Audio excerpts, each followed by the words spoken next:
Hey all, Ron here from Military Images Magazine with a new episode of Life on the Civil War Research Trail.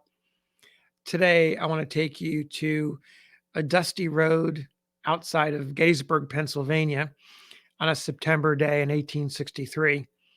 On that road is a buggy, a horse-drawn buggy, moving into Gettysburg, heading towards Letterman Hospital on the very outskirts of town. Inside that buggy is Elizabeth Hayden and her son-in-law, Dr. John Reeves. They were riding towards Camp Letterman from their farm called Red House Farm in southern Maryland. They had only recently received word of Elizabeth's son, George, pictured here, who was wounded and captured at the recent Battle of Gettysburg. They loaded up their belongings and took off, driving up the southern Maryland tip through Washington, D.C., and on to Gettysburg in that month of September of 1863, about 2 months after the battle and a couple of months before Abraham Lincoln's speech at the dedication of the Soldiers' Cemetery. Now, her son George had left home in 1862, just a year before, with other young men to join the Confederate Army. A letter that he wrote home in May of 1863, just a couple months before the Battle of Gettysburg, gives you some sense of the depth of his anger at the U.S. government, at the military, at the Lincoln administration. He says, "My dearest mother, that I may not keep you waiting in suspense and anxiety concerning myself longer than possible, I have concluded to write again." That's George's way of saying, I haven't written you in a long time. I'm doing it now. He goes on to say, "We seldom see anyone here in the valley," he's in the Shenandoah Valley, "but our soldiers, except occasionally when we see an unfortunate Marylander exiled from home by the ruthless intruders of Yankeedom." Now, George had enlisted in Company B of the 2nd Maryland Infantry and soon received a promotion to corporal. He served in this capacity at Gettysburg during the struggle for Culp's Hill on July 2nd and 3rd. Now, the fighting on Culp's Hill was brutal, more brutal than just about any other place at Gettysburg. Truth be told, the Marylanders faced a terrifically horrific series of attacks and counterattacks that tested their mettle like no other spot they'd ever been in. There's another truth here. Culp's Hill did not capture the attention of veterans or the public or historians quite in the same way as the drama of Pickett's Charge or Joshua Lawrence Chamberlain's popularizing of his 20th Maine Infantry's defense of Little Round Top.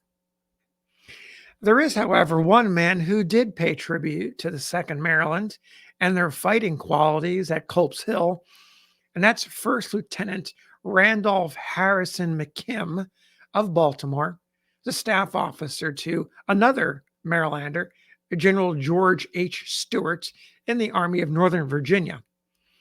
Here's what McKim noted.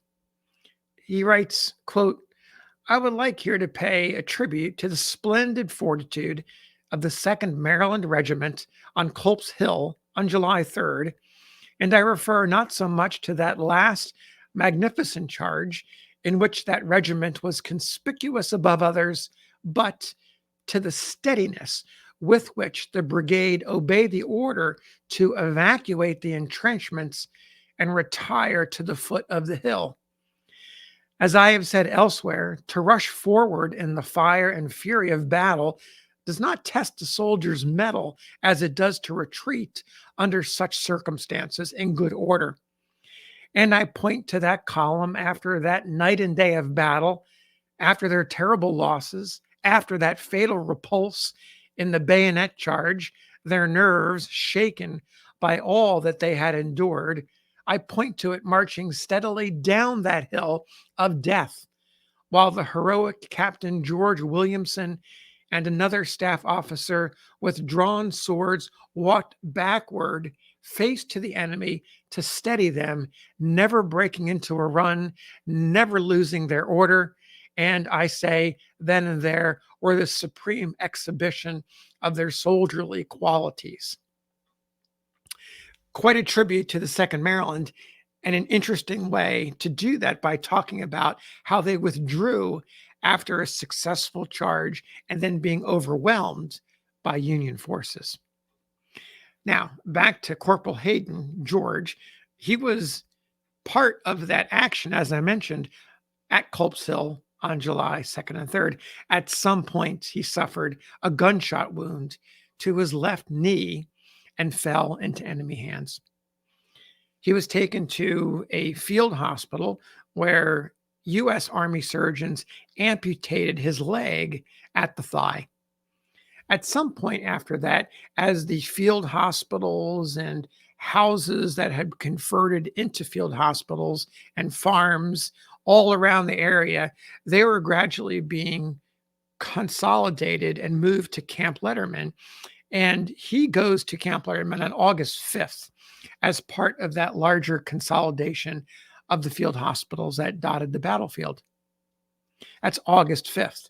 Now, on September 23rd, about 6 weeks later, Elizabeth Hayden and her son-in-law arrive at Letterman Hospital to nurse and take care of George. But it's too late. Hayden, George, had succumbed to exhaustion on that same day, September 23rd. His mother, distraught, Dr. Reeves, the brother-in-law, they wrapped George Hayden's body in a blanket, loaded it into the buggy, and turned around for the long trip back to Southern Maryland. So there you have the story of George Hayden, Elizabeth Hayden, and Dr. John Reeves, and the story of the loss of George on Culp's Hill during the Battle of Gettysburg. Thanks for listening. We'll see you on the next episode of Life on the Civil War Research Trail.